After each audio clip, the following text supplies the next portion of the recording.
How to remove login password in Windows 10 and Windows 11. In this video, I'm going to show you how to do it. And if you find this useful, please consider subscribing and liking the video. Now let's get started. Now the first step that you need to do is to go to your Windows settings. So you'll right click on your Windows icon, then go to settings. Then once you are on your settings, you will go to accounts. Then on the left, you are going to see options here. So you are going to click on sign in options. Then it will land you here. So you are going to see manage how you sign in to your device. So under these options, you are going to see password here. Click on it. Then here you are going to see remove. Mine it is hard because I have not set password for my Windows. So you will click on that icon. So you are going to see this option here.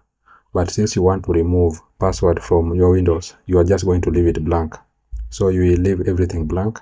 Then you will just click on next in order to remove the password which has been set for your Windows. Then click on finish. Then your Windows password will be removed. So whenever you'll be logging in into your Windows, you will not be asked for password. And that's really it, guys. That's how to remove password in Windows 10 or Windows 11. I hope this was useful, and if it was, please consider leaving a like and subscribe to the channel.